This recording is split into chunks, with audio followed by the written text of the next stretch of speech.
Hello, this is our first project, a 2/3 set of Victorian pine drawers. You can see that they've seen better days, but we feel that with a little love and care we can breathe new life into them. They have seen quite a bit of life and been knocked around a little bit. This can be seen by the dents and scars that they now bear, but some of these add to their charm. At the moment, we're pretty confident that it will be quite easy. We just hope that the weather is kind to us, as we haven't sorted out the garage yet and we're planning to do most of the work outside. Step number 1 is to clean them down. We started with wiping them down with a mix of Murphy's wood cleaner and water. This wood cleaner allowed us to clean up all the grime, cobwebs and dust that have gathered over the years. It is a super gentle mixture that doesn't damage the wood and has the added bonus of smelling pretty good too. On some of the other parts, wire wool and white spirits were used to remove dark patches and more stubborn stains.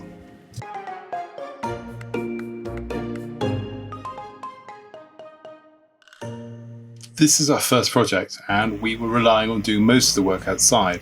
The sanding was the main part of this, however the February weather had other plans. Rain, rain, rain.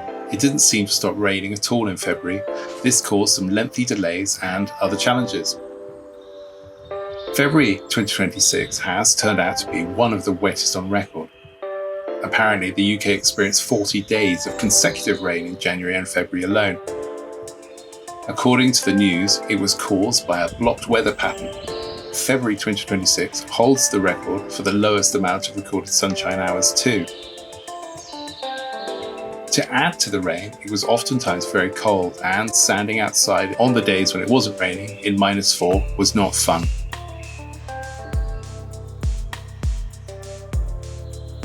Finally, the rain lifted, and the sunshine, much like the local wildlife, started to creep back in.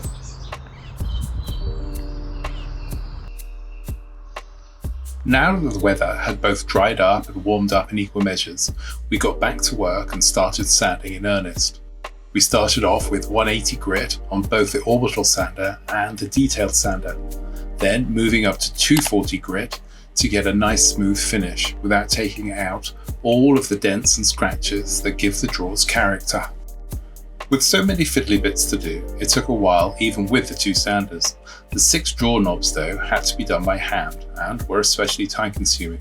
At least it seemed that way at the time, but this could have been compounded by the frustration of all the time that we had lost during the weeks of rain. There were a few bits that needed to be sorted out. This corner needed some treatment. We used a wood hardener. This was liberally applied and left to dry for at least 2 hours.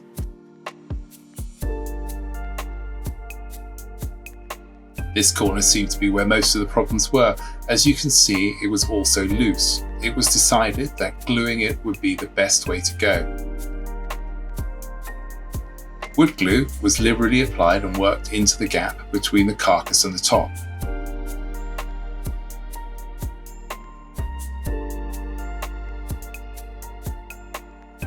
And then clamped into place to dry overnight.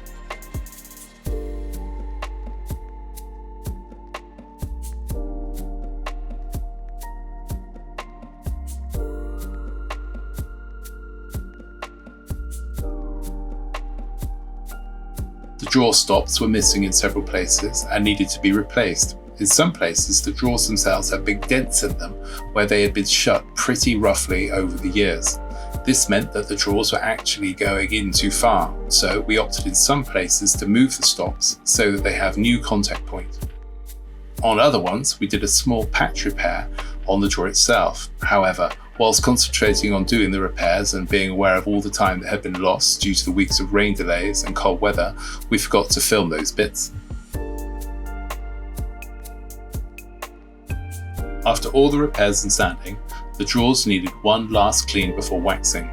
Using a microfiber cloth and water, they were thoroughly wiped down. It was then time to finish the wood. We opted to preserve the natural beauty of the wood with Colron Bees wax rather than shiny varnish.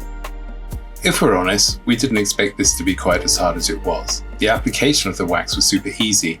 We applied it and let it soak in for 2 hours, then we buffed it. We did this with microfiber cloths and it was harder than we think it should have been. With tired arms and plenty of time to talk whilst buffing, we had several conversations about getting a buffing attachment for the drill, and next time I'm sure we will, just to make life easier. Let's remind ourselves of what they look like when we got them. They are full of potential but in pretty rough shape. And here they are, all finished, and we think looking pretty great. All that remains to be done is to find them a new home. To see where we list our projects for sale, you can find links in the description. We would really appreciate it if you would like and subscribe. We are super new and all the help is gratefully received. Now that these drawers are finished, it's on to project number 2.